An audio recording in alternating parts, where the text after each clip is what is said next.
What stood out to you?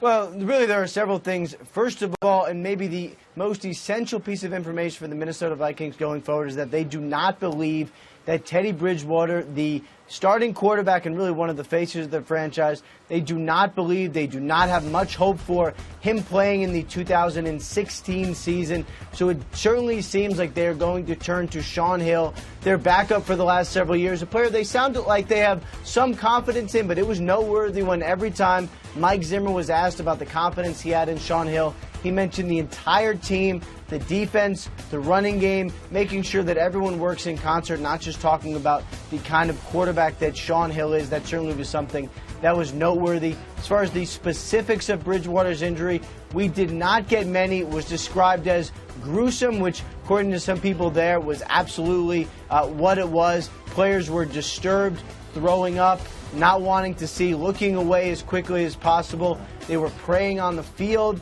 This was really a horrifying situation that players and Vikings people had to watch.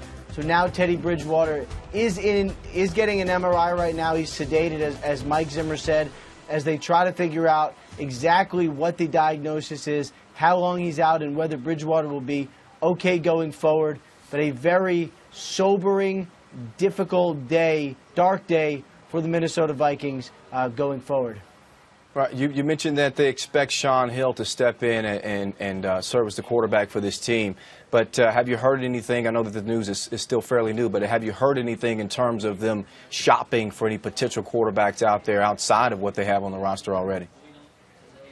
Well, one name came up during the press conference. Brad Sorensen, who had been one of their backups, was recently released. Sounds like he will be coming back at the very least to play in Thursday's game, just because they really don't have too many options. Another name to keep an eye on, T.J. Yates, the free agent quarterback. The Vikings would seemingly be interested in him. Just got cleared after coming back from ACL surgery. That is another name to watch. But the Vikings were in on the Nick Foles situation when he was a free agent.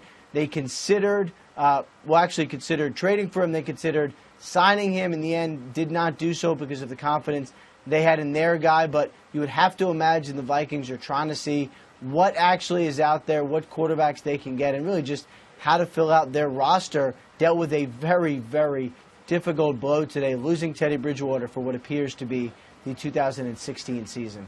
Yeah, after, obviously the news today and seeing Teddy go down in the way that he did, the mood is gloomy. But prior to the injury, what was the level of expectation? What was the level of excitement with this Vikings team headed into the season, comparatively speaking, to now? Yeah, it was unbelievably high. This was a team that was looked at as a playoff team. They really are pretty stacked when you look at the entirety of the roster. Defensively, looks like they have a young unit that's primed to grow together, be very, very disruptive. So that was one thing they had going for them. Obviously, Adrian Peterson, one of the best running backs in NFL history, a young, deep group of receivers that they added to in the draft with Laquan Treadwell, and Teddy Bridgewater really on the rise. All of these things were headed in the Vikings' favor. But as Mike Zimmer said during his press conference, he doesn't want anyone to feel sorry for him.